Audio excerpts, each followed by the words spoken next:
নমস্কাৰ। আজি অসম বিজেপি চাহ জনগোষ্ঠী মৰ্চাৰ ৰাজ্যিক নেতৃবৃন্দই এখন সংবাদমেল সম্বোধন কৰিছিল আৰু সংবাদমেলত বহুকেইটা বিষয় তেখেতসকলে উত্থাপন কৰিছিল।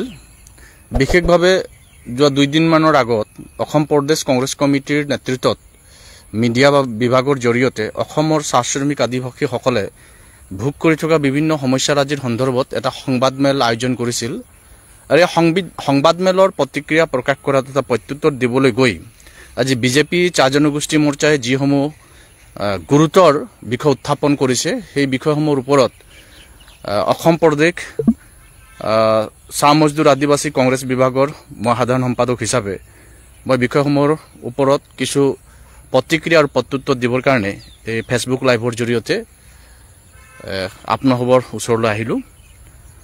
প্ৰথম কথাটো আজি বিজেপি চাহ মৰ্চাৰ ৰাজ্যিক সভাপতি দুলেন নাগদেৱে উত্থাপন কৰিছিল যে অসমৰ চাহ বাগিচাৰ শ্ৰমিকসকল আৰু আদিবাসী লোকসকল বোলে ভাৰতবৰ্ষৰ প্ৰধানমন্ত্ৰী নৰেন্দ্ৰ মোদী আৰু অসমৰ মুখ্যমন্ত্ৰী হিমন্ত বিশ্ব শৰ্মাৰ হৃদয়ত আছে।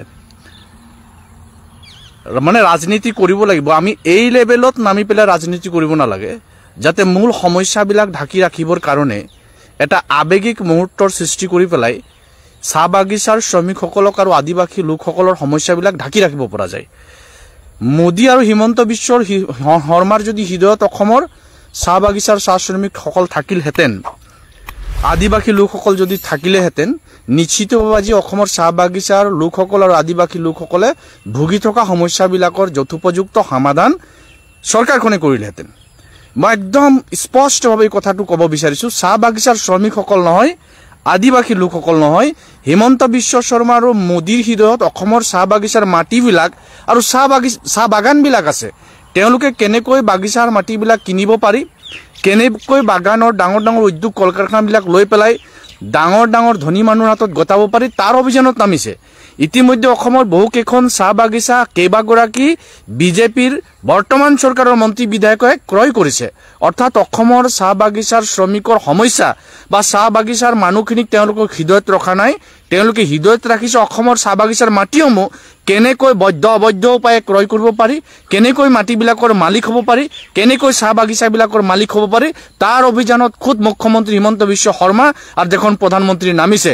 তেওঁলোকে গৃহমন্ত্ৰী অমিত শ্বাহৰ ল'ৰাক জয় শ্বাহক কেনেকৈ সন্তুষ্ট কৰাব পাৰে, অসমৰ কেবিনেটত থকা মন্ত্ৰীবিলাক কেনেকৈ চাহ বাগিচাবিলাক ক্ৰয় কৰি তেওঁলোক সুখী হ'ব পাৰে, তাৰ ধান্দাত আছে। কোনো চাহ বাগিচাৰ মানুহক হৃদয়ত ৰখা নাই, কোনো চাহ বাগিচাৰ শ্ৰমিকক হৃদয়ত ৰখা নাই, কোনো আদিবাসী মানুহক তেওঁলোকে হৃদয়ত ৰখা নাই। বাগিচাৰ মাটি আৰু বাগানবিলাক কেনেকৈ তেওঁলোকৰ অধীনত আনিব পাৰি তাৰ ধান্দাত আছে। একদম খুব খোলাকে কথাটো কৈছোঁ। দ্বিতীয় মই কথাটো কওঁ, তেওঁলোক যদি সঁচাকৈ হৃদয়ত ৰাখিলেহেঁতেন তেন্তে 2014 চনত, 2016 চনত, 2019 চনত, 2021 চনত এই কেইবাটাও ইলেকশ্যনত তেওঁলোকে তেওঁলোকৰ মেনিফেষ্টোত উল্লেখ কৰিছিল যে চাহ বাগিচাৰ শ্ৰমিকসকলৰ দৈনিক মজুৰি আমি 351 টকা কৰিম শাসনত অহাৰ লগে লগে।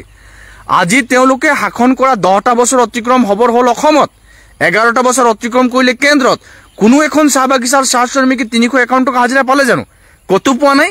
যদি হৃদয়ত থাকিলেহেঁতেন তেওঁলোকৰ হৃদয়ত থকা মানুহখিনিৰ এই সমস্যাবিলাক সমাধান কৰিবৰ কাৰণে, হৃদয়ত থকা মানুহখিনিৰ অধিকাৰবিলাক দিয়াবৰ কাৰণে, হৃদয়ত থকা মানুহখিনিয়ে দীৰ্ঘদিনে দাবী কৰি থকা চাহ শ্ৰমিকৰ দৈনিক মজুৰিটো 351 টকা হ'ব লাগে, এই কথাটোতো তেওঁলোকে হৃদয়ংগম কৰিব পাৰিলেহেঁতেন। তেওঁলোকৰ হৃদয়ত আচলতে বাগিচাৰ শ্ৰমিকৰ সমস্যাবিলাক নাই, হৃদয়ত আছে তেওঁলোকৰ বাগিচাৰ মাটিবিলাক ক্ৰয় কৰি নিজৰ পত্নী পুত্ৰৰ নামত কেনেকৈ আনিব পাৰি তাৰ ধান্দাত আছে। গোটেইখিনি মানুহৰ বিজেপিৰ একাংশ মানুহৰ সেই ধান্দাটোতে আছে। চাহ জনগোষ্ঠী মৰ্চাৰ আজি সভাপতি ডাঙৰীয়া আৰু কেইবাটাও গুৰুত্বপূৰ্ণ বিষয় উত্থাপিত কৰিছে। আমি ক'ব বিচাৰিছিম, তেওঁ কৈছে যে বাগিচাৰ মানুহখিনিৰ ৰাস্তা পদূলিৰ পৰা আৰম্ভ কৰি হস্পিটেল, ঘৰ, মানে সকলো বস্তুবিলাক 2014 চনৰ পাছত হৈছে। মই আচৰিত এই জেগাটোত খাওঁ, ৰাজনীতি কৰিব লাগিব, মানে আমি ইমান গুগাত মিছামতা ৰাজনীতি কৰিব নালাগিব। সেই মানে ৰাজ্যিক সভাপতিগৰাকীয়ে আজি সংবাদমেল সম্বোধন কৰিবলৈ যাওঁতে তেওঁ বহুকেইটা বিষয় যিহেতু উত্থাপিত কৰিছে, চাহ বাগিচা স্কুলৰ কথা কৈছে, হস্পিটেলৰ কথা কৈছে, ঔষধৰ কথা কৈছে, ফেক্টৰীৰ কথা কৈছে, নানান ধৰণৰ আন্তঃগাঁথনি উন্নয়নৰ কথা কৈছে। এতিয়া বাগিচাসমূহ 2014 চনত প্ৰতিষ্ঠা হৈছে নেকি? মানে এনেকুৱা এটা তেওঁ আভাস দিব বিচাৰিছে 2014 চনতে অসমৰ চাহ বাগিচাবিলাক প্ৰতিষ্ঠিত হ'ল, অসমত চাহ বাগিচাবিলাকত কলঘৰ হ'ল, অসমৰ চাহ বাগিচাত হস্পিটেল হ'ল, অসমৰ চাহ বাগিচাত স্কুল হ'ল, অসমৰ চাহ বাগিচা ৰাস্তা পদূলিবিলাক 2014 চনত হৈছে, তাৰ আগত নাছিল। মানে আমি 2014 চনতে কোনোবা পৃথিৱীৰ গ্ৰহৰ পৰা টপকিছো অসমত আৰু অসমৰ চাহ বাগিচাবিলাকত আমি আছো তেনেকুৱা ধৰণৰ আভাস দিব বিচাৰিছে। সেই কিছুদিনৰ আগত যেনেকৈ বিজেপিৰ এগৰাকী অন্ধভক্তই কৈছিল যে নৰেন্দ্ৰ মোদী যিদিনাখন ভাৰতবৰ্ষৰ প্ৰধানমন্ত্ৰী হৈছে সেইদিনাখনে বোলে ভাৰতবৰ্ষখন প্ৰতিষ্ঠা লাভ কৰিছে। সেইগৰাকী বিজেপিৰ অন্ধভক্তৰ নিচিনাকৈ আজি চাহ জনগোষ্ঠী মৰ্চাই বিজেপিৰ চাহ জনগোষ্ঠী মৰ্চাই অন্ধভক্তৰ যিটো পৰিচয় খুব সুন্দৰভাৱে দাঙি ধৰিবৰ কাৰণে সক্ষম হ'ল। অসমৰ চাহ বাগিচাৰ ইতিহাস 200 বছৰ হ'ল। 200 বছৰীয়া চাহ বাগিচাৰ ইতিহাসত অসমত কেতিয়াবাই চাহ বাগিচাত হস্পিটেল হৈছে, যেতিয়া অন্যান্য অঞ্চলত হস্পিটেল নাছিল তেতিয়া অসমত চাহ বাগিচাত হস্পিটেল হৈছে। অসমৰ চাহ বাগিচাত পকী ৰাস্তা হৈছে। অসমৰ চাহ বাগিচাত শ্ৰমিকসকলে থাকিব পৰাকৈ চাহ বাগিচাৰ মালিক কৰ্তৃপক্ষক বাধ্য কৰাই পেলাই সেই সময়ৰ চৰকাৰসমূহে বাগিচাবিলাকত পকা কোৱাৰ্টাৰৰ ব্যৱস্থা কৰিছে। বাগিচাত ল'ৰা ছোৱালী পঢ়িবৰ কাৰণে স্কুলৰ ব্যৱস্থা কৰিছে। এই যে 2014 চনত সকলোবিলাক হোৱাৰ যিটো তেওঁলোকে পৰিভাষা দিব বিচাৰিছে, আভাস দিব বিচাৰিছে, ধাৰণা দিব বিচাৰিছে, এই ধৰণৰ যদি ৰাজনীতি কৰিব বিচাৰিছে নিশ্চিতভাৱে কোনোবাখিনিত এটা জ্ঞানৰ অভাৱ বিজেপি ৰাজ্যিক মৰ্চাৰ কিন্তু আমি দেখিবলৈ পাইছোঁ। তেওঁলোকে এই কথাটো অকপট স্বীকাৰ কৰক। আজি দুলেন নায়ক ডাঙৰীয়াৰ পৰা আৰম্ভ কৰি যিসকল সংবাদমেল সম্বোধন কৰিছিল তেওঁলোকে যিসমূহ স্কুলত পঢ়ি আজি ডাঙৰ নেতা হৈছে বিজেপি ৰাজ্যিক মানে চাহ মৰ্চাৰ সভাপতিৰ দৰে আসনত অধিষ্ঠিত হ'বলৈ পাইছে, তেওঁ যিখন বিদ্যালয়ত পঢ়িছিল এই বিদ্যালয়খন বিজেপি চৰকাৰ বা বিজেপিৰ দিনত হৈছে নেকি? তেওঁ যিটো কোৱাৰ্টাৰ বাগিচাৰ কোৱাৰ্টাৰৰ পৰা মানে থাকি পেলাই ডাঙৰ দীঘল হৈ পেলাই আজি মানুহ হিচাপে নিজক সমগ্ৰ অসমত চিনাকি দিব পাৰিছে, তেওঁ বিজেপিয়ে বনাই দিয়া ঘৰটোৰ পৰা তেওঁ ডাঙৰ দীঘল হৈছিল নেকি? তেওঁ যে হস্পিটেলৰ কথাটো কৈছে, আজি বিজেপিৰ দিনত চাহ বাগিচাৰ হস্পিটেলৰ অৱস্থা কি হৈছে তেওঁ ভালকৈ অধ্যয়ন কৰক। বাগিচাসমূহত কোনো এখন বাগিচাতে তেওঁলোকৰ আজি ডক্টৰ নাই, নাৰ্ছ নাই, পৰ্যাপ্ত কোনো ধৰণৰ দৰৱ পাতিৰ ব্যৱস্থাটো নাই। এই কথাখিনি তেওঁলোকে অধ্যয়ন কৰক। এনেই কথাখিনি ঢাকিবৰ কাৰণে বেলেগ এখিনি কথা কৈ লাভ নাই। ৰাজনীতি কৰিছে, অৰিজিনেল ৰাজনীতিটো কৰক, বাস্তৱ ৰাজনীতি কৰক। কিছুমান কাল্পনিক কথা কৈ গ'লে মানুহক ইফালে সিফালে মানুহক ঢাল খোৱাৰ যিটো কাৰবাৰ আপোনালোকে ষ্টাৰ্ট কৰিছে এইটো ঠিক নহয়। মোদীৰ যিটো চমৎকাৰী বিদ্যা আছিলে 15 লাখ টকা দিম বুলি আজি 11টা বছৰ গোটেই মানুহক যেনেকৈ ঠগন দিলে সেই চমৎকাৰী আইডিয়াটো আপোনালোকক লৈ পেলাই আকৌ মানুহখিনিক ৰাস্তাৰ দুৱাই দি পেলাই ৰাস্তা বনোৱাটো আপোনালোকৰ দায়িত্ব হয়নে নহয়? কংগ্ৰেছে ফ্লেভাৰ ব্লকৰ ৰাস্তা বনাব পৰা নাছিল, তেওঁলোকে শিলগুটি দি পেলাই ৰাস্তাবিলাক চলাচলৰ ব্যৱস্থা কৰিছিল। বহু জেগাত কাৰ্পেটিঙত ৰোড বনাইছিল, বাগিচাৰ লাইনৰ ভিতৰত তেওঁলোকে কয়লা পাৰি পেলাই যাতে বোকা নহওক তাৰ ব্যৱস্থাটো কৰি দিছিল।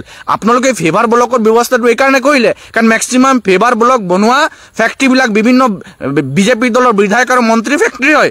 এই ফ্লেভাৰ ব্লকবিলাক ক'ত ইউজ কৰিব?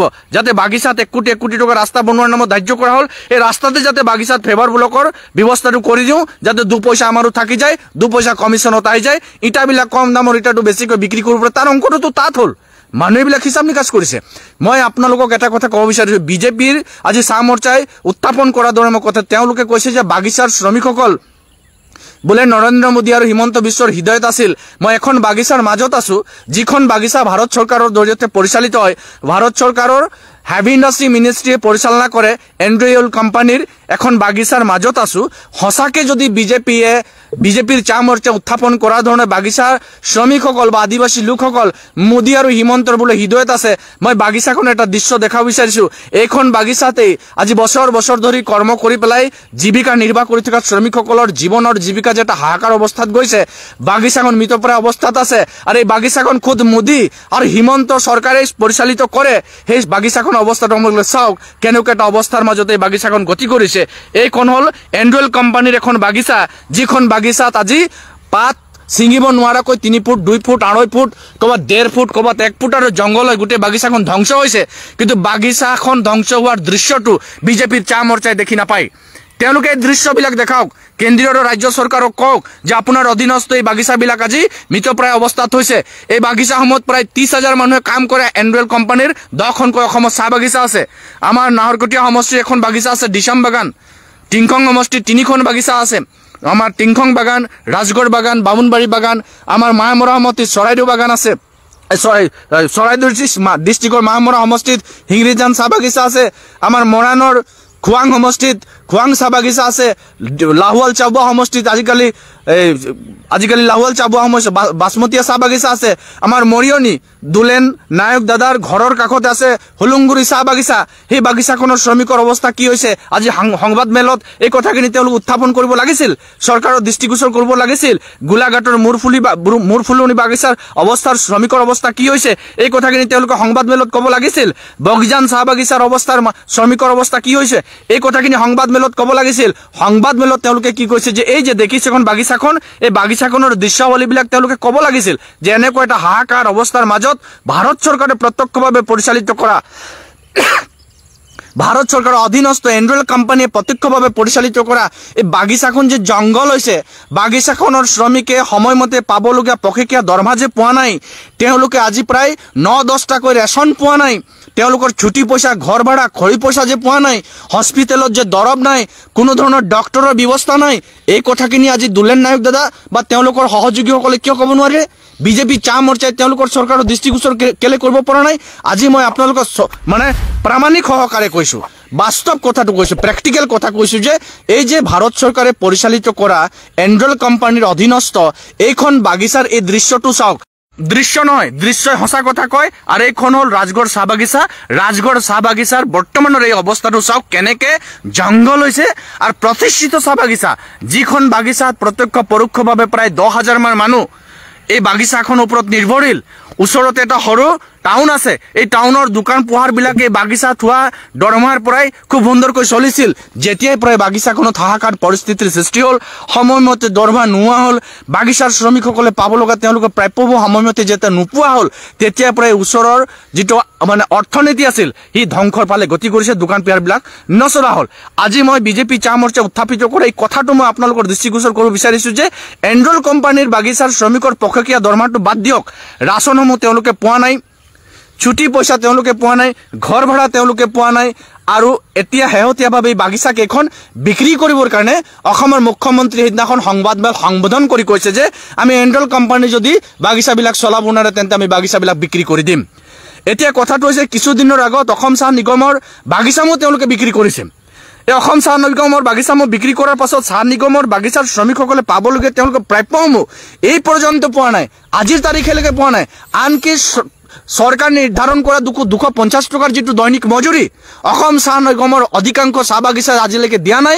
205 টাকাকে মজুরি দি আছে অর্থাৎ সরকারে প্রণয়ন করা আইনটো খুদ সরকারের অধীনস্থ বাগিচাসমূহে যেতিয়া মানে প্রযোজ্য করা নাই সরকারে কিমান বাগিচাৰ মানে মানুহখিনিৰ কাৰণে যে তেওঁলোক মানে হৃদয়ৰে কথাবিলাক অনুভৱ কৰে তাৰ এই মানে দৃশ্যবিলাকৰ জতে এই কথাখিনি প্ৰমাণ হয় আজি অসম চাহ নিগমৰ বাগিচাবিলাকক কেইজনমান প্ৰাইভেট পাৰ্টিক দি দিলে কেইটামান সৰু সৰু ব্যৱসায়িক দি দিছে আৰু গোটেই প্ৰাইভেট পাৰ্টিবিলাক চৰকাৰৰ মন্ত্ৰী বিধায়কে নিয়ন্ত্ৰণ কৰি থৈছে সম্ভৱতঃ আমাৰ এটা ধাৰণা হয় এই বহুত সময়ত তেওঁলোকে আৰ্জন কৰা মানে যেটো তেওঁলোকৰ দৰমহা আছে দৰমহাতকৈ অধিক তেওঁলোকৰ উপাৰ্জন টকা পইচা বহুত ধন সম্পত্তি বহুত ক'ত দেখাব সেইবিলাক এটা টাইমত শ্ব' কৰিব লাগিব এইবিলাক নহলে কালাধন হৈ যাব ব্ল্যাক মানি হৈ যাব কাৰণ কালাধনৰ স্বপ্ন দেখাই কালাধন আনি 15 লাখ টকা দিম বুলি কোৱা বিজেপিৰ বৰ্তমান মানে প্ৰধানমন্ত্ৰী দেশৰ প্ৰধানমন্ত্ৰী নৰেন্দ্ৰ মোদীয়ে কালাধনটো কাকো নিদিলেই 15 লাখ নিদিলেই এতিয়া অসমৰ বিজেপিৰ বহু মন্ত্ৰী বিধায়কে ঘটা ধনমু যাতে ব্লেকৰ পৰা হোৱাইট কৰিব পৰা যায় তাৰ কাৰণে বাগিচা কৰাৰ অভিযানত নামি পৰিছে বহু বাগিচা তেওঁলোক কৰিছে কোনোবা এজন মাৰৱাৰীক আগফালে খাৰা কৰি দিয়ে বেক সাইডৰ গোটেই ফান্ডিংটো তেওঁলোকৰ এই যে সরকারখন থকালৈকে বাগিচাবিলাক তেওঁলোকে চলাব সরকার জিন্দাখন ভাঙি যাব কালি যদি বেলেগ সরকার আহি যায় তেওঁলোকে তো এই ধৰণৰ ব্ল্যাক মানিবিলাক আৰ্জন কৰিবলৈ নাপাব তেতিয়া সেই পইচাখিনি নোহাৰ কাৰণে বাগিচাবিলাক সুস্থিৰভাৱে পৰিচালিত হ'ব নেকি এতিয়া মুখ্যমন্ত্ৰী কৈছে যে আমি এন্ড্ৰইলৰ বাগিচাবিলাকক আমি প্ৰাইভেট পাৰ্টিক দি দিম আমি বিক্ৰী কৰি দিম যদি বিক্ৰী কৰি দিয়া হয় আজি এটিচিৰ বাগানবিলাক যেনেকৈ পৰিচালিত হ'ব লাগিছিল যেনেকৈ শ্ৰমিকসকলে পাব লাগিছিল সেই বাগিচাৰ শ্ৰমিকসকলে প্ৰাইভেটাইজেশ্যন হোৱাৰ পাছতো তেওঁলোকৰ প্ৰাপ্যসমূহ পোৱা নাই তদ্ৰুপ এন্ড্ৰইল কোম্পানী বাগিচাৰ শ্ৰমিকসকলৰ ক্ষেত্ৰতো একেই ঘটনা হ'বলৈ যাব এতিয়া ৰাস্তাৰ কথাটো লৈ আহো তেওঁলোকে কৈছে আমি ফেভাৰ ব্লকৰ ৰাস্তা বনাই দিলো ফেভাৰ ব্লকৰ ৰাস্তা বনাই দি আপোনালোকে চাহ শ্ৰমিকসকলৰ মজুৰি বৃদ্ধি কৰাৰ ইস্যুটো ঢাকি চলে আপোনালোকে অসমৰ আদিবাসী চাহ শ্ৰমিকসকলক 6 মাহৰ ভিতৰত জনজাতিকৰণ দিয়াৰ ইস্যুটো ঢাকি ৰাখিলে আজি কৈছে যে আমি 36টা কমিউনিটিৰ ৰিকমেন্ডেশন পঠাইছো বুলি কৈছে আৰু যে ৰিকমেন্ডেশন কৰিছে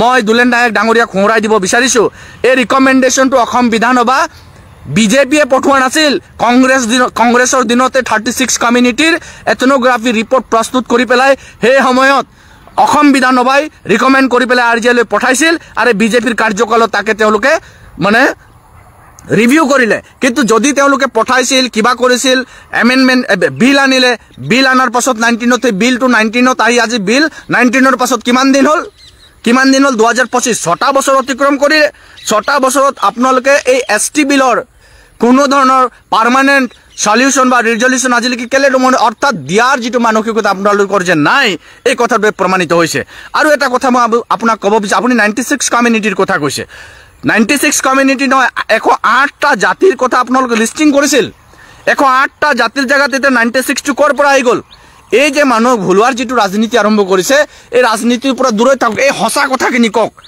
যে এণ্ড্ৰলৰ বাগানবিলাক বিক্ৰী কৰি পেলাই কমিশন খাবৰ কাৰণে চৰকাৰ উঠি পৰি লাগিছে হয়তো চৰকাৰৰ একাংশ মন্ত্ৰী বিধায়কে বাগানবিলাকত নজৰ দি থৈছে কেনেকৈ কম দামত বাগিচাবিলাক ক্ৰয় কৰিব পাৰি জানি বুজি 2023 লৈকে লাভত থকা গোটেই কোম্পানীটোক লছ দেখুওৱা হৈছে জানি বুজি হেভি ইণ্ডাষ্ট্ৰী মিনিষ্ট্ৰীয়ে এই বাগিচাবিলাক ৰিভাইভ কৰিবৰ কাৰণে চেষ্টা কৰা নাই সেইদিনাখন ডিব্ৰুগড়ৰ সাংসদ কেবিনেট মন্ত্ৰী সৰ্বানন্দ সোণোৱালে হেভি ইণ্ডাষ্ট্ৰী ডিপাৰ্টমেণ্টৰ মন্ত্ৰী SD কুমাৰাস্বামীক এণ্ড্ৰল কোম্পানীৰ বাগিচাবিলাক ৰিভাইভ কৰিবৰ কাৰণে মানে তেওঁ কথা পাতিছোঁ বুলি ফেচবুকত তেওঁ এটা পোষ্ট লিখিছিল তাৰ দ্বিতীয় দিনাখনে অসমৰ মুখ্যমন্ত্ৰী বাগিচাবিলাক বিক্ৰী কৰিম বুলি মানে সংবাদমেল পাতিলে গতিকে এই যে আপোনালোকৰ চৰকাৰৰ দুতলীয়া যিটো স্বভাৱ আপোনালোকৰ বিজেপি চৰকাৰৰ দুতলীয়া যিটো স্বভাৱ এই স্বভাৱটো সৰ্বানন্দ সোণোৱাল আৰু হিমন্ত বিশ্ব শৰ্মাৰ এই যে দুই ধৰণৰ বক্তব্যৰ জৰিয়তে আমি অনুমান কৰিব পাৰিছোঁ এজনে কৈছে যে মই SD কুমাৰাস্বামীক লগ কৰিলোঁ আৰু এণ্ড্ৰল কোম্পানী বাগিচাবিলাক ৰিভাইভ কৰিবৰ কাৰণে মই কথা পাতিছোঁ আনজনে কৈছে যে এণ্ড্ৰল কোম্পানী বাগিচাবিলাক ঠিকমতে পৰিচালিত কৰিব পৰা নাই গতিকে প্ৰাইভেট পাৰ্টিক আমি বাগিচাবিলাক বিকিবৰ কাৰণে ইতিমধ্যে সিদ্ধান্ত গ্ৰহণ কৰিছোঁ কাগজ পত্ৰৰ কামো কিছু আগবাঢ়ি গৈছে মই অসমৰ মুখ্যমন্ত্ৰীক এই কথাটো সুধিব বিচাৰিছোঁ হেভি ইণ্ডাষ্ট্ৰী মিনিষ্ট্ৰীটো অসম চৰকাৰৰ অধীনস্থ হয় নেকি গভৰ্ণমেণ্ট অফ ইণ্ডিয়াৰ হেভি ইণ্ডাষ্ট্ৰী মিনিষ্ট্ৰীটো অসম চৰকাৰৰ অধীনস্থ হয় নেকি ভাৰত চৰকাৰৰ সম্পত্তিবিলাক অসমৰ মুখ্যমন্ত্ৰীক বিক্ৰী কৰিবৰ কাৰণে প্ৰধানমন্ত্ৰীৰ ঠিকা দিছে নেকি SD কুমাৰাস্বামীৰ ঠিকা দিছে নেকি এই কথাখিনিক মই অসমৰ মুখ্যমন্ত্ৰীক সুধিব বিচাৰিছোঁ একে কথা বিজেপি চাহ মৰ্চাও সুধিব লাগে কাৰণ এণ্ড্ৰল কোম্পানীৰ চাহ বাগিচাৰ শ্ৰমিকসকল তেওঁলোকো বিজেপিক ভোট দিছিল এই এণ্ড্ৰল কোম্পানীৰ বাগিচাৰ মাজতো চাহ মৰ্চাত থকা বহু লিডাৰ আছে তেওঁলোকো বিজেপিক ভোট দিছিল আজি বাগিচাখনৰ হাহাকাৰ অৱস্থাটোৰ পৰা পৰিত্ৰাণ বিচাৰিবৰ কাৰণে বা পৰিত্ৰাণ পাবৰ কাৰণে সমস্যাবিলাক সমাধান কৰিবৰ কাৰণে চৰকাৰক হেঁচা প্ৰয়োগ কৰাৰ দায়িত্বটো অসম বিজেপি চাহ মৰ্চা চাহ জনগোষ্ঠী মৰ্চাৰ দায়িত্ব কৰ্তব্য হয় নে নহয় নে কেৱল ভোট আদায় কৰিবৰ কাৰণে মানুহক ভুলুৱাৰ যিটো কাৰবাৰ আপোনালোকে ষ্টাৰ্ট কৰিছে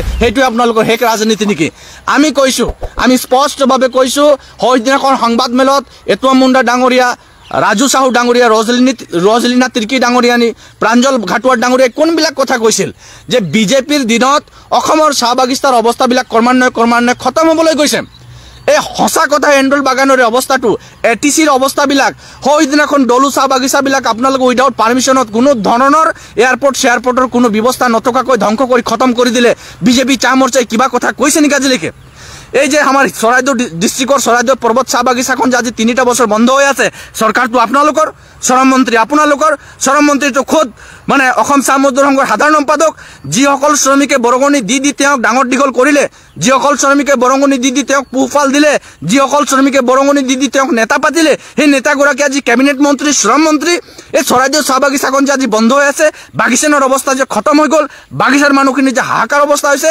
খাব পিবলৈ পোৱা নাই এই কথাটো শ্ৰম মন্ত্ৰী এদিনো সুধিবলৈ আহিলে নে হয়তো মানুহখিনি তেওঁক লগ কৰিব গৈছিল তেওঁ কৈ দিলে মই ভগৱান নেকি বাগিচাখন মই ঠিক কৰি দিম আৰে তই দায়বদ্ধ শ্ৰম মন্ত্ৰী দায়বদ্ধতাৰ কাৰণে তেওঁ অসমৰ শ্ৰম মন্ত্ৰী সমান্তৰালভাৱে অসম চাহ মজদুৰ সংঘৰ তেওঁ সাধাৰণ সম্পাদক দুই ফালৰ পৰা তেওঁ ঋণী মানুহখিনিৰ ওচৰত দুই ফালৰ পৰা তেওঁ দায়বদ্ধ মানুহখিনিৰ ওচৰত তেওঁ দায়িত্বৰ কৰ্তব্য সম্পাদন কৰিব লাগিছিল কিন্তু তেওঁলোকৰ যে শ্ৰমিকৰ বিৰুদ্ধে থকা যিটো মানসিকতা মালিকৰ হৈ পেলাই চাপলুচি কৰাৰ যিটো মানসিকতা বৃহৎ কৰ্পৰেট পুঁজিপতিৰ পক্ষত থকা তেওঁলোকৰ যিটো অৱস্থান এই অৱস্থানৰ জৰিয়তে এই কথাটো প্ৰমাণিত হ'ল যে চৰাইদেউ পৰ্বত চাহ বাগিচাখন ধ্বংস হ'লেও হৈ যাওক তাৰ চাহ শ্ৰমিকে ভোকত মৰিলেও মৰি যাওক বাসমতীয়া চাহ বাগিচাৰ মানুহখিনি ভোকত মৰিলেও মৰক ৰাজগড়ৰ মানুহ ভোকত মৰিলেও মৰক টিংখঙৰ মানুহ ভোকত মৰিলেও মৰক বামুণবাৰীৰ মানুহ ভোকত মৰিলেও মৰক খোৱাঙৰ মানুহ ভোকত মৰিলেও মৰক হুলুংগুৰি বগিজান মোৰ ফুলনি দিছাম বাগানৰ মানুহ ভোকত মৰিলো মৰক,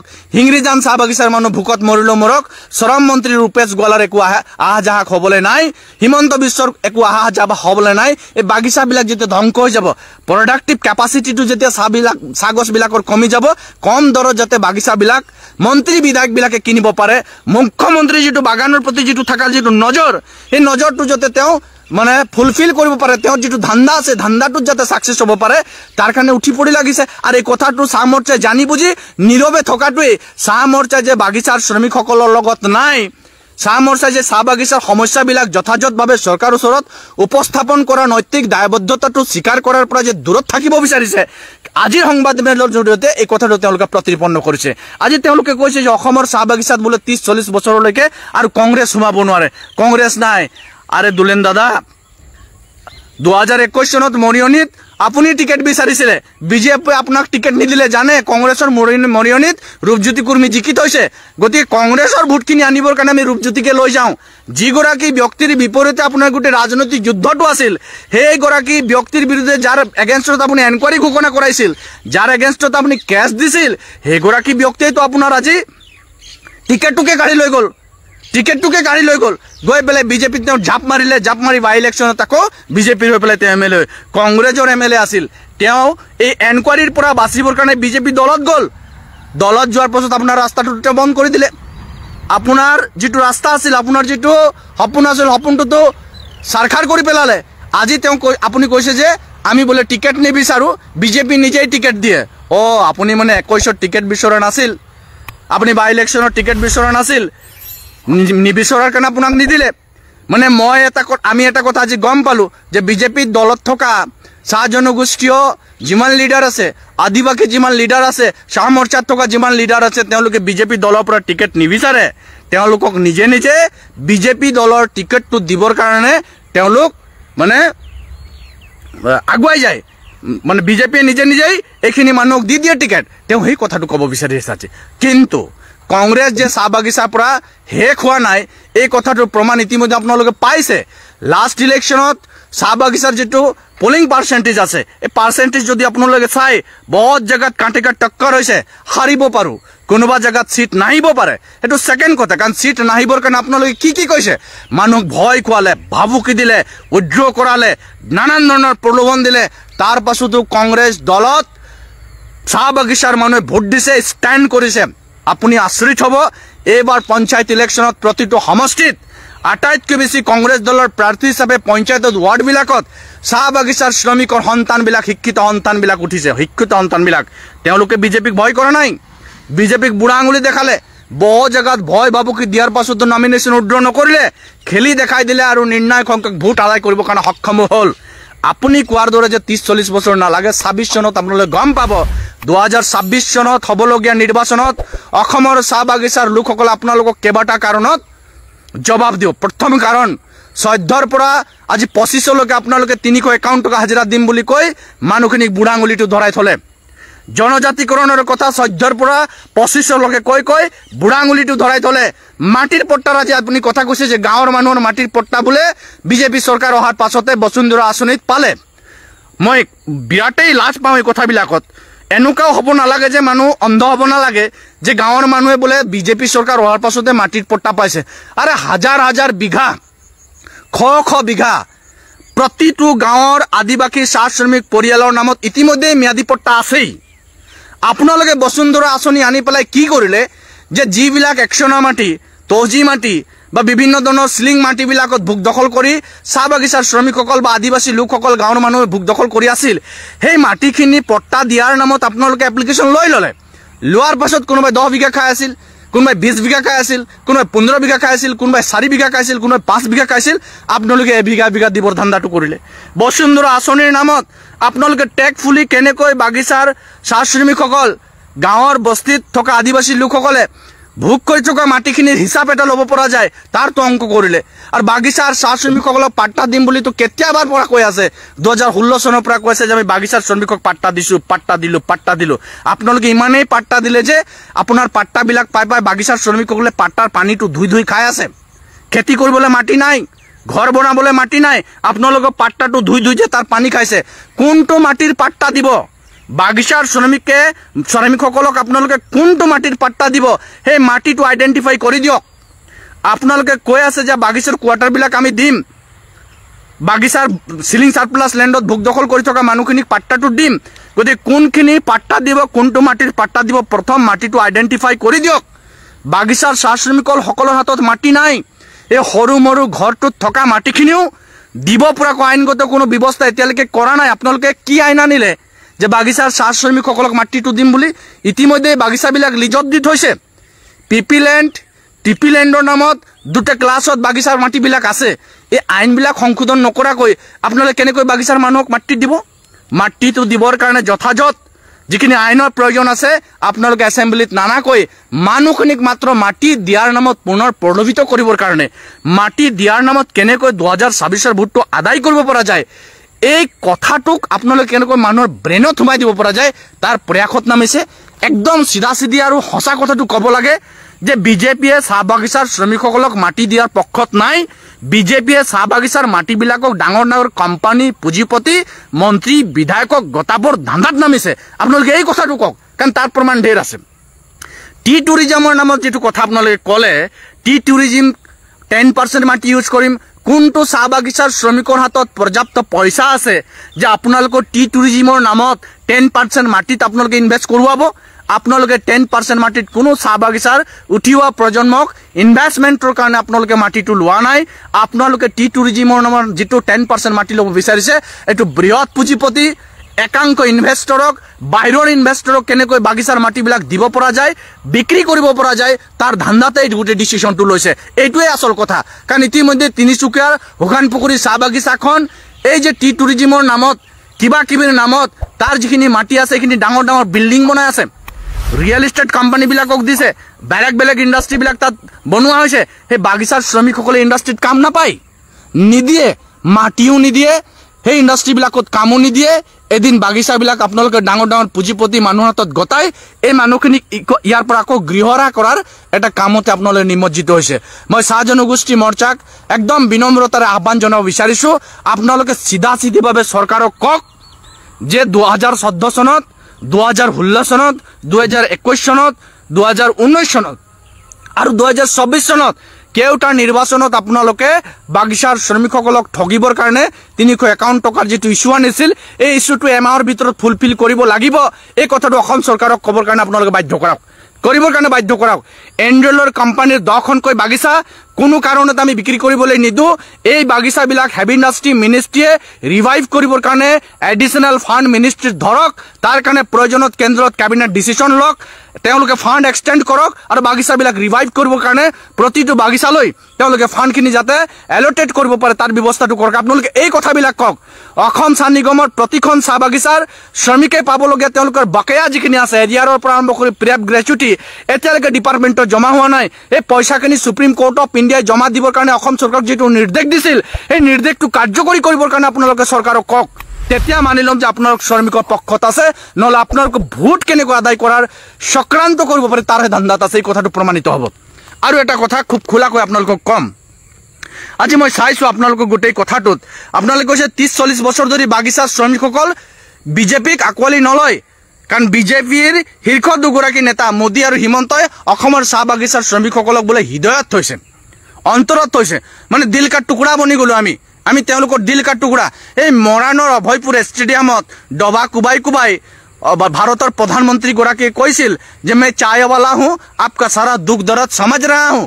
14ৰ পৰা 25লৈকে দুখ দৰদটো সমজিবৰ কাৰণে মানে 11 বছৰ লাগে নেকি মানুহক? অসমৰ চাহ বাগিচাৰ শ্ৰমিকৰ দুখ দৰদটো সমজিবৰ কাৰণে 11 বছৰ লাগে নেকি মানুহক? এই যে মিছা কথা কোৱা যিগৰাকী প্ৰধানমন্ত্ৰী, তেওঁকে ফ'ল' কৰা অসমৰ মুখ্যমন্ত্ৰীগৰাকীও একে কামেই কৰিছে। তেওঁ কৈছিল যে অসমৰ চাহ বাগিচাৰ প্ৰতি ঘৰত আমি একদম খুচালি বিছাই দিম, পুৰা খুচালি। আজি তেওঁলোকে কৈছে বাগানৰ মানুহ বহুত খুচ আছে। দুলেন নায়কৰ পৰা আৰম্ভ কৰি প্ৰতিগৰাকী চাহ মৰ্চাৰ মানুহক মই বাগিচাবিলাকত সোমাবলৈ ক'ম, বাগিচাৰ শ্ৰমিকসকলৰ মনৰ কথাবিলাক ল'বলৈ ক'ম। ভোটটো এটা বেলেগ বস্তু, কিন্তু বৰ্তমান বাগিচাৰ প্ৰতিগৰাকী মানুহৰ ঘৰত যিটো হাহাকাৰ অৱস্থা হৈছে, এই হাহাকাৰ অৱস্থাটোৰ সন্দৰ্ভত আপোনালোকে সৰজমিন তদন্ত কৰক যে বাগিচাৰ শ্ৰমিকসকলে পোৱা দৰমহাৰ পইচাৰে যেতিয়া ওচৰৰ দোকানখনলৈ যায়, বজাৰলৈ যায়, ভালকৈ বস্তু দুপত কিনিব নোৱাৰে, মোনাটোৰ এটা চুক তেওঁলোকে পুৰাব নোৱাৰে, টকা পইচাৰ এনেকুৱা নাটনি আৰু বস্তুৰ দ্ৰব্যমূল্যৰ ইমান দামৰ লগত বাগিচাৰ শ্ৰমিকৰ হাজিৰাৰ কোনো মিল নাই। এই কথাটো প্ৰেক্টিকেল আপোনালোকে কৰিবৰ কাৰণে ইয়ালৈ আহক। গুৱাহাটীত এচি ৰুমত বহি ডাঙৰ লেকচাৰবাজি কৰি এই ধৰণৰ মানুহক ভুলোৱাৰ যিটো ৰাজনীতি কৰাটো উচিত হোৱা নাই। আমি ভাবিছিলোঁ আপোনালোকে জনগোষ্ঠীটোৰ অগ্ৰণী মানে এটা সংগঠনৰ মজিয়াৰ পৰা বিজেপিলৈ গৈছে। এই সংগঠনত থকা অৱস্থাত অসমৰ বাগিচাৰ শ্ৰমিকসকলৰ সমস্যাবিলাক সুচাৰুৰূপে আপোনালোকে উপস্থাপন কৰিছিল।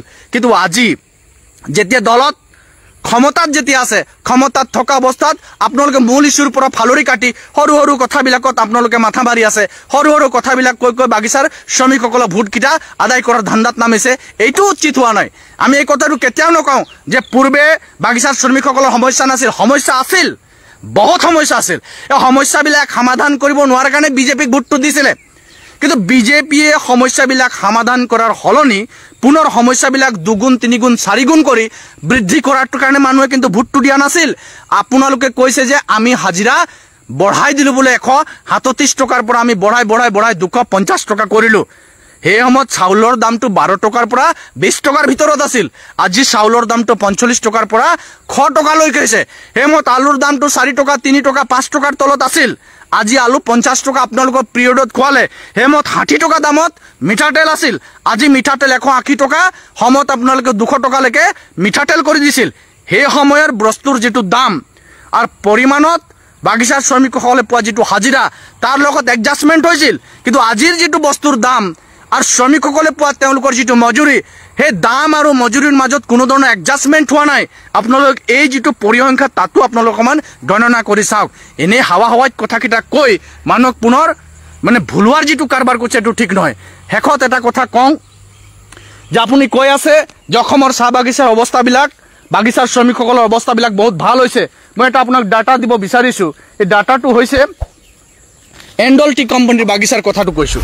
এণ্ডল টি কোম্পানী ভাৰত চৰকাৰৰ বাগান, ভাৰত চৰকাৰ বাগান, আৰু ইয়াৰ কাৰণে ৰেছপঞ্চিবল অসম চৰকাৰ। বিজেপি কেন্দ্ৰতো বিজেপি, অসমতো বিজেপি। এই ভাৰত চৰকাৰ অধীনস্থ বাগিচাসমূহৰ 10খন বাগিচা আছে। মই ইতিমধ্যে কৈছোঁ, আমাৰ ডিব্ৰুগড়তো কেইবাখন 6খন বাগিচা আছে। দিচাম, টিংখং, ৰাজগড়, বামুণবাৰী, বাছমতীয়া, খোৱাং, চৰাইদেউত, শিঙৰিজান, আমাৰ মূৰফুলনি, মৰিয়নি, যোৰহাটত, গোলাঘাটত, হোলংগুৰি, মৰিয়নি, যোৰহাটত আৰু গোলাঘাটত মূৰফুলনি আৰু বগিজান। গতিকে এই বাগিচাকেইখনৰ অৱস্থা কি হৈছে এই কথাটো আপোনালোকে চাব। যে আপোনালোকে আইন বনাইছিল PF কাটি পেলাই মানে বাগিচাবিলাকে যদি PFটো ডিপাৰ্টমেণ্টত নিৰ্দিষ্ট সময়ৰ ভিতৰত যদি জমা দিয়া নহয় তেতিয়াহ'লে এইটো ক্ৰাইম হয়। আজি ভাৰত চৰকাৰ অধীনস্থ এণ্ডল কোম্পানীয়ে 26 মাহ হ'ল অসমৰ এই 10খন বাগিচাৰ শ্ৰমিকসকলৰ PF ডিডাক্ট কৰি পেলাই ডিপাৰ্টমেণ্টত আজিলৈকে জমা দিয়া নাই। গতিকে এইটো ক্ৰাইমটো কোনে কৰিছে? বাগিচাৰ শ্ৰমিকসকলে কৰিছে, ফাণ্ড এজেঞ্চিয়ে কৰিছে, নে ভাৰত চৰকাৰ এণ্ডল কোম্পানীয়ে কৰিছে? কাক ধৰিব লাগিছিল? এই যে আপোনালোকে যে মানুহক ঠগি ৰখাৰ কাৰবাৰটো কৰিছে, এইটো মই 10খন বাগিচাৰ কথা কৈছোঁ।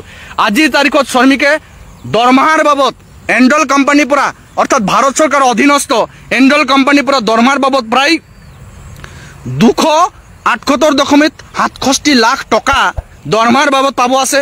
ৰেচনৰ বাবদ পাব আছে 161 লাখ টকা। সাব ষ্টাফবিলাকে পাব প্ৰায় 23 লাখ টকা। ষ্টাফবিলাকে পাব প্ৰায় 54 লাখ টকা। আকৌ সাব ষ্টাফবিলাকৰ যিখিনি তেওঁলোকৰ এৰিয়াৰ থাকে, এৰিয়াৰ বাবদ তেওঁলোকে 74 লাখ টকা। তেওঁলোকৰ ভ্ৰমণ বানাছ আছে, ভ্ৰমণ বানাছৰ নামত তেওঁলোকে প্ৰায় 42 লাখ টকা। সাব ষ্টাফ ভ্ৰমণ বানাছ আছে তেওঁলোকে প্ৰায় 90 লাখ টকা। এনেকুৱা কৰি তেওঁলোকে এই মুহূৰ্তত এণ্ডল কোম্পানীৰ পৰা বাগিচাৰ শ্ৰমিকসকলে পাবলৈ পষেকীয়া দৰমহা পাব লগা আছে, ৰেচন পাব লগা আছে, এৰিয়াৰ পাব লগা আছে। PFৰ টকা তেওঁলোকৰ আজি 26 মাহৰ PFৰ টকা জমা কৰা হোৱা নাই। গতিকে ক্ৰাইমটো কোনে কৰিছে? বাগিচাৰ শ্ৰমিকসকলে কৰিছে নে খুদ ভাৰত চৰকাৰে এণ্ডল কোম্পানীৰ এই মেনেজমেণ্টটোৱে কৰিছে? ধৰিব লাগে কাক, ক'ব লাগে কোনবিলাক কথা। আপোনালোকে কোন কথাবিলাক কৈছে যে এটুৱা মুণ্ডাৰ দিনত কি কৰিলে, ৰাজু চাহৰ দিনত কি কৰিলে, কংগ্ৰেছে 60 বছৰত কি কৰিলে? আৰে 60 বছৰত কংগ্ৰেছে অসমৰ চাহ বাগিচাবিলাকৰ শ্ৰমিকসকলে পাব লগা আইনসমূহ আনিলে, ৰাচন এক্ট আনিলে, বানাছ এক্ট আনিলে, মিনিমাম ৱেজ এক্ট আনিলে, এই ক্ৰেছ হাউচৰ ব্যৱস্থা, চাইল্ডৰ কাৰণে তেওঁলোকে স্পেচিফিক ব্যৱস্থা আনিলে, লেবাৰ কোডবিলাক বনালে, লেবাৰ ইনস্পেক্টৰ ব্যৱস্থাটো কৰিলে। আপোনালোকে কৈছে একোৱেই কৰা নাই। যদি একোৱেই কৰা নাছিল তেতিয়াহ'লে অসমৰ এই যে ডাঙৰ ডাঙৰ চাহ বাগিচাবিলাকত কৰ্মৰত চাহ শ্ৰমিকসকল আইনগতভাৱে সুৰক্ষিত কংগ্ৰেছৰ দিনত নহ'লেহেঁতেন। বিজেপি অহাৰ পাছত অসমৰ চাহ বাগিচাবিলাক ধ্বংস হৈছে। বিজেপি অহাৰ পাছত অসমৰ চাহ বাগিচাবিলাক ক্ৰমান্বয়ে বিক্ৰী হৈছে, বন্ধ হৈছে, আৰু একোটা বাগিচা বিজেপিৰ নেতা মন্ত্ৰী বিধায়কবিলাকে কিনিবৰ কাৰণে উঠি পৰি লাগিছে। কিন্তু ডাইৰেক্ট তেওঁলোকে পোহৰত অহা নাই, তেওঁলোকে ফুটেজত ফটোত ডাইৰেক্ট অহা নাই, তেওঁলোকে কোনোবা এজন মানুহক আগফালে খাৰা কৰি দিয়ে, সেই মানুহজনৰ বেক চাইডে ৰিমোটটো ধৰি থাকে, তেনেকুৱাই কামবিলাক কৰি আছে। ঢেৰ তথ্য পাতি আছে 2024 নিৰ্বাচনৰ আগত কোন কেইটা মন্ত্ৰী বিধায়ক অসমৰ চাহ বাগিচাবিলাক কোন কেইজন মাৰোৱাৰীক আগফালে ৰাখি থৈ পেলাই ক্ৰয় বিক্ৰয়ত নামি পৰিছে, সেই গোটেই তথ্যখিনি আমি দাখিল কৰিম, আমিও কৰিম, আপোনালোকে কৰক। 60 বছৰত কংগ্ৰেছে কামবিলাক যিবিলাক কাম কৰিছিল তাত প্ৰলেপ দিব বিচাৰি আছে, তো ঢাকিব বিচাৰিছে, ঢাকি থাকক। আপুনি পঢ়া স্কুলটো কংগ্ৰেছে বনাইছিল, আপুনি ট্ৰিটমেণ্ট কৰা হস্পিটেলটো কংগ্ৰেছৰ দিনতে হৈছিল, বাগিচা টাইমত কংগ্ৰেছে ডক্টৰবিলাক নিয়োগ কৰিছিল, নাৰ্ছবিলাক নিয়োগ কৰিছিল। আপোনালোকৰ দিনত যিবিলাক পৰ্যাপ্ত পৰিমাণৰ ঔষধ পাতি নাৰ্ছ ডক্টৰৰ ব্যৱস্থা বাগিচাৰ হস্পিটেলত থাকিবলৈ নাই, যাৰ কাৰণে আজি এনেকুৱা ধৰণৰ এটা হাহাকাৰ অৱস্থা আছে। আৰু এটা কথা কৈছিল আপুনি, ৰাজু চাহুদেৱৰ ওজনৰ কথাটো কৈছিল, তেওঁৰ ওজনটো নিজে চাওক।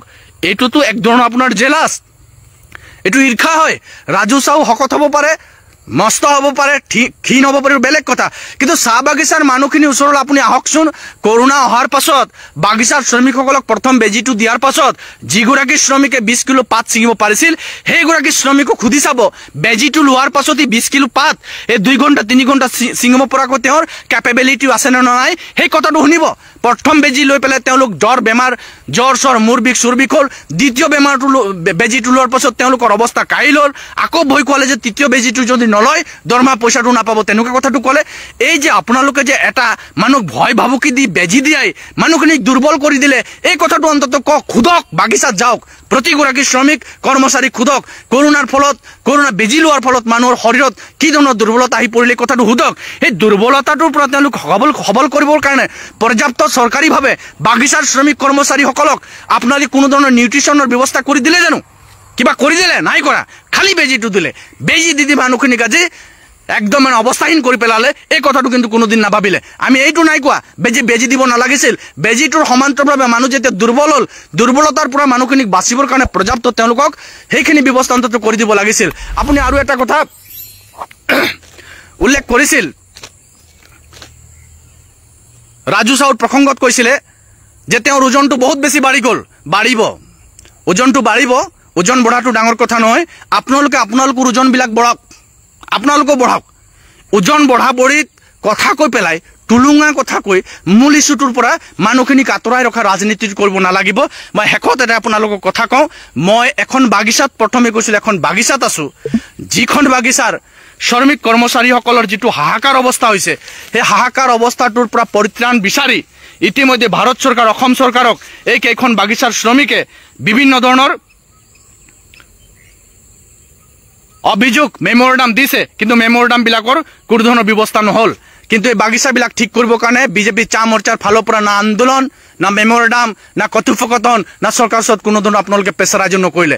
শেষত এটা কথা ক'ম, সেই কথাটো শুনি পেলাই মই আচৰিত হৈছিলোঁ। আপুনি ক'লে যে অসমত চাহ বাগিচাৰ শ্ৰমিকবিলাকক মোদীয়ে একাউণ্ট খোলালে, চাহ বাগিচাৰ শ্ৰমিকৰ বোলে বেংক একাউণ্ট নাছিল।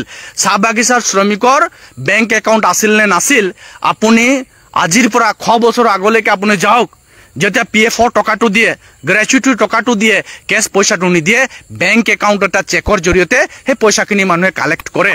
তেতিয়াও বেংক একাউণ্ট আছিল। আপোনালোকে বেংক একাউণ্টটো এটা মাত্ৰত খোলাইছিলে, ডিমনিটাইজেশ্যন কৰি পেলাই দেশৰ অৰ্থনীতিটো বৰবাদ হোৱাৰ পাছত, গিৰাই দিয়াৰ পাছত, খতম দি দিয়াৰ পাছত, এই ডিমনিটাইজেশ্যনৰ পৰা মানুহখিনিক বচাবৰ কাৰণে যাতে কোনো ধৰণৰ ৰিয়েকশ্যন হওক, প্ৰতিক্ৰিয়া নহওক, আপোনালোকে ধামাধুম একাউণ্ট ফ্ৰী একাউণ্ট ক'লে, পইচা দিম, আমুক দিম, হেন তেন 12-17 দেখালে। আপুনি জানে নেকি সেই সময়ত একাউণ্ট খুলি 500 টকা মানে 1000 টকা দিছোঁ বুলি কৈ কৰোণাৰ পিৰিয়ডটো চলি আছিল, একাউণ্টটো খোলাই আছিল, ফ্ৰী একাউণ্ট বুলি ক'লে, সেই গোটেই একাউণ্ট খোলাই পেলাই লাষ্টত কি কৰিলে? এই যে 500 টকা 1000 টকা সোমোৱাব, ৰাতিপুৱা 3টা-2টা বজাত বেংকৰ দুৱাৰত লাইন লাগি আছিল, মা ভনীসকল ঘৰত ল'ৰা ছোৱালী খাবৰ কাৰণে কান্দিছিলে বিজেপিৰ পিৰিয়ডত। বেলেগৰ কথা মই নকওঁ, আপোনালোকৰ কাৰ্যকালতে দৃশ্যটো অসমৰ প্ৰতিখন চাহ বাগিচাৰ শ্ৰমিকে প্ৰত্যক্ষ কৰিছে। প্ৰত্যক্ষ অভিজ্ঞতাৰ পৰা মই কৈছোঁ, বেংকৰ সন্মুখত এনেকুৱা লাইন লাগি থাকে, হাজাৰ শ মহিলাই। আপোনালোকে ফ্ৰী একাউণ্টৰ চমৎকাৰ, ফ্ৰী একাউণ্টৰ চমৎকাৰ আৰু এটা আপোনাক কওঁ, আপোনালোকে ফ্ৰী একাউণ্ট খোলে আজিকালি কি কৰিলে, যিবিলাক ৰুৰেল একাউণ্ট আছে, ৰুৰেল বেংকৰ একাউণ্ট আছে, তাত যদি 2000তকৈ কম পইচা থাকে, বেলেঞ্চ থাকে, তাত ফাইন লগাই দিয়া হয়। পইচা কেনেকৈ আপোনালোকে টেক্সফুলি লুটিব পাৰি একাউণ্ট খোলোৱাৰ নামত সেই কামটো কৰিলে। বেলেগ বেলেগ যিবিলাক চহৰাঞ্চলত যিবিলাক একাউণ্ট আছে, 3000 টকা যদি মিনিমাম বেলেঞ্চ মেইনটেইন নকৰে, তেতিয়াহ'লে তাতো আপোনালোকে ফাইন লগাই পইচা কাটে। পইচা জমা হ'লে ঘাৰুচকৈ কাটি দিয়ে। মাজত যেতিয়া ATC বাগানৰ পে'মেণ্টৰ কথাটো আহিছিল, সেই সময়ত আমি প্ৰতিবাদ কৰি আহিছিলোঁ। মই এখন বাগিচাৰ কথা ক'ম। এই বাগিচাখন আছিল ডিপলিং চাহ বাগিচা। তাৰ বাগিচাৰ মানুহখিনি দৰমহা পোৱা নাছিল, হাজিৰা পোৱা নাছিল। তামাম প্ৰতিবাদ হ'ল, বহুত হুলস্থুল হ'ল, ঢেৰ হালাগুলা হ'ল। বাধ্য হৈ পেলাই চৰকাৰে এটা পে'মেণ্ট দিলে, ক'লে আমি কেছ পে'মেণ্ট নকৰোঁ, আমি বেংকত কৰিম। এই আপোনালোকৰ ফ্ৰী একাউণ্টত পইচাকেইটা সোমালে গোটেই বেংকে কাটি থ'লে। কাৰণ গোটেই বাগিচাৰ মানুহৰ একাউণ্টবিলাকত বেলেঞ্চ মেইনটেইন নোহোৱাৰ কাৰণে চবতে ফাইন লাগি আছিল।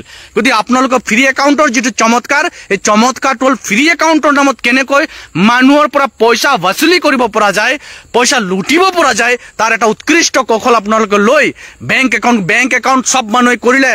আছিলে আগৰ পৰা, কিছুমান মানুহৰ নাছিল, সেই কথাটো। আৰু শেষত এটা কথা ক'ম, এতিয়া এটা পইচা দিয়া ৰাজনীতি আপোনালোকে আৰম্ভ কৰিব, আৰু এই ৰাজনীতিটোত আপোনালোকে বাহবা ল'ব। মাজত বিনন্দিনী কৰিলে, ঝুমৰ বিনন্দিনী, আমাৰ বিনন্দিনীত অংশগ্ৰহণ কৰা আমাৰ কলা কুশলীবিলাককো এটা আপোনালোকে পইচা দিম বুলি ক'লে। আপোনালোকে সদম্বে ঘোষণা কৰিছিল, আমি গ্ৰীনিজ বুকছ অফ ৱৰ্ল্ড ৰেকৰ্ডছত এই বিনন্দিনীৰ বোলে অভিলেখ সৃষ্টি কৰিম। কিন্তু আজিলৈকে গ্ৰীনিজ বুকছ অফ ৱৰ্ল্ড ৰেকৰ্ডছৰ চাৰ্টিফিকেটখন আমি কোনো দেখিবলৈ নাপালি।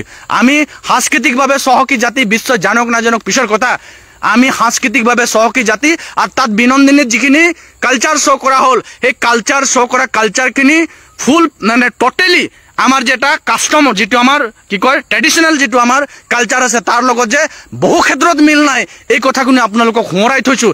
একেমতে কৈছোঁ, কেইদিনমানৰ পাছত আপোনালোকে 342 কোটি টকা 342 crore আপোনালোকে চাহ বাগিচাৰ শ্ৰমিকৰ একাউণ্টত ভৰাই দিব। প্ৰায় 5,000 কৰি 6 লাখ শ্ৰমিকৰ একাউণ্টত ভৰাই দিব। এইটো আপোনালোকে লাজ পাব লাগিছিল। ভোট কিনিবৰ কাৰণে এই ধৰণৰ ৰাজনীতিটো ঠিক নহয়। ফাইনেন্সিয়েলি আপোনালোকে মানুহক হেল্প কৰিব বিচৰা নাই। আপোনালোকে লাষ্ট এবাৰ 5,000 টকা দিছিল, 2500 টকা। তেতিয়া দুটা ইলেকশ্যনৰ, এটা ইলেকশ্যনৰ আগত, পাছত আৰু 2500 টকা সোমাইছিলে আৰু এটা ইলেকশ্যনৰ আগত। এইবাৰো ঠিক 26ৰ ইলেকশ্যনৰ আগে আগে আপোনালোকে 5,000 পইচা এটা সোমাই দিব। সোমাই মানুহৰ মাইণ্ডছেটত এইটো সোমাব বিচাৰিব যে আমি চাওক বিজেপিয়ে পইচা দিছে আৰু দিব, নেক্সট বাৰ আকৌ এবাৰ ভোট দে। 5,000 টকা সোমোৱাই দি প্ৰতিগৰাকী শ্ৰমিকক বজাৰত নি আপোনালোকে 25,000 টকা লুটিব। এই ধৰণৰ ৰাজনীতি কৰি আছে। গতিকে 5,000 ৰাজনীতিত কোনো মানুহ ভুল যাব নালাগে। 6 লাখ মানুহক 5,000 টকা দি অসমৰ 70 লাখ চাহ বাগিচা আদিবাসী শ্ৰমিক, আদিবাসী ভোটাৰৰ কপালত আপোনালোকে 5,000 টকীয়া ভোটাৰ হিচাপে নিৰ্ণীত কৰিবৰ কাৰণে, মানে প্ৰতিষ্ঠিত কৰিবৰ কাৰণে যে আপোনালোকে যে উঠি পৰি লাগিছে, এইটো আমাৰ কাৰণে অন্তত লাজৰ বিষয়। যদি আপোনালোকে কামেই কৰিছে, ভাল কামেই কৰিছে, আপোনালোকে ফ্ৰী এণ্ড ফেয়াৰ কথা বতৰা পাতক, মুক্তভাৱে পাতক। আমি এইকেইটা কাম কৰিলোঁ, ইয়াৰ বিনিময়ত ভোট দিয়ক। মানুহে তেতিয়া আপোনালোকক ভালকৈ ভোট দিব। আপোনালোকে পইচা দি পেলাই মানুহক প্ৰলোভিত, ভয় ভাবুক কৰি পেলাই ভোট লোৱাৰ যিটো কায়দা কৰিছে, এইটো উচিত হোৱা নাই। মই বিজেপি চাহ মৰ্চাক এটা কথা কৈ দিওঁ, কংগ্ৰেছে এখিনি কাম কৰিব নোৱাৰে কাৰণে আপোনালোকক শাসনত বহাইছিল। আপোনালোকে তাৰ বিপৰীত কাম কৰি আছে, সকলো মানুহে আজি দেখিছে। গতিকে কামৰ বিপৰীত অহা 26ত অসমৰ চাহ বাগিচাৰ শ্ৰমিকে, প্ৰতিগৰাকী শ্ৰমিকে আপোনালোকক যথাযথ জবাব দিব। আৰু আপুনি কৈ থকাৰ দৰে 30-40 বছৰ নালাগে, অহা 26ত আপোনালোকে চাব অসমৰ চাহ বাগিচাৰ চাহ শ্ৰমিক, আদিবাসী লোক কংগ্ৰেছ দলৰ পক্ষত ভোট দি আপোনালোকে এটা ভাল জবাব দিবৰ কাৰণে, উচিত প্ৰত্যুত্তৰ দিবৰ কাৰণে ইতিমধ্যে মানসিকভাৱে প্ৰস্তুত হৈছে। ভয় ভাবুক এইবাৰো ক্ৰেপ কৰা নাছিল পঞ্চায়তত, 26ত আৰু ক্ৰেপ নকৰে, চিন্তা কৰিব নালাগে। কংগ্ৰেছ দল দেশ স্বাধীন কৰি ভাৰতৰ মানুহক, অসমৰ মানুহক, চাহ বাগিচা মানুহক সাংবিধানিক আৰু আইনগত সুৰক্ষা প্ৰদান কৰিবৰ কাৰণে সক্ষম হৈছে। আপোনালোকে বাগিচাৰ প্ৰতিটো আইন কেনেকৈ দুৰ্বল কৰিব পাৰি, ধ্বংস কৰিব পাৰি, তাৰ কাৰণে উঠি পৰি লাগিছে। এইখিনি ক'লোঁ। আপোনালোকে সকলো কথা ভালকৈ ডিপলি কথাখিনি ভাবি চিন্তি কওক, তেতিয়া আমাকো শুনিবলৈ ভাল লাগিব। এনেধৰণৰ আপোনালোকে অভিযোগ প্ৰতি অভিযোগ আনি যাতে মূল কথাবিলাক দবাবৰ চেষ্টাটো নকৰে, তাৰ কাৰণে আহ্বান জনালোঁ। শেষত এটা আপোনাক কওঁ, এণ্ড্ৰল কোম্পানীৰ 10খন বাগান ৰিভাইভ কৰিবৰ কাৰণে অসম বিজেপি চাহ জনগোষ্ঠী মৰ্চাক ভাৰত চৰকাৰ আৰু অসম চৰকাৰক হেঁচা প্ৰয়োগ কৰিবৰ কাৰণে মানে ব্যৱস্থা গ্ৰহণ কৰক, চৰকাৰক বাধ্য কৰক। কাৰণ আপোনালোক চৰকাৰৰ আটাইতকৈ বিশ্বাসী মানে এটা মৰ্চা হয় গতিকে চৰকাৰৰ আটাইতকৈ বিশ্বাসী মৰ্চাটোৱে সেই মৰ্চাৰ অধীনত থকা চাহ শ্ৰমিকসকল যাক মানে তেওঁলোকে প্ৰতিনিধিত্ব কৰিছে মৰ্চাই এই চাহ শ্ৰমিকসকলৰ হাহাকাৰ অৱস্থা আছে এই হাহাকাৰ অৱস্থাটো অসমৰ মুখ্যমন্ত্ৰী আৰু ভাৰতৰ প্ৰধানমন্ত্ৰী হৃদয়ত যাতে হাহাকাৰ অৱস্থাটোৰ স্থান দিয়ক অসমৰ বাগিচাৰ মানুহৰ চেহেৰাক নালাগে অসমৰ চাহ বাগিচাৰ মানুহৰ সমস্যাটোক যাতে অসমৰ মুখ্যমন্ত্ৰী আৰু প্ৰধানমন্ত্ৰী হৃদয়ত যাতে স্থান পায় তাৰ কাৰণে ব্যৱস্থাটো লওক এইখিনিয়ে ক'লো আৰু এটা কথা কৈ থওঁ মুখ্যমন্ত্ৰী আৰু প্ৰধানমন্ত্ৰীৰ নজৰটো বা হৃদয়টো অসমৰ বাগিচাৰ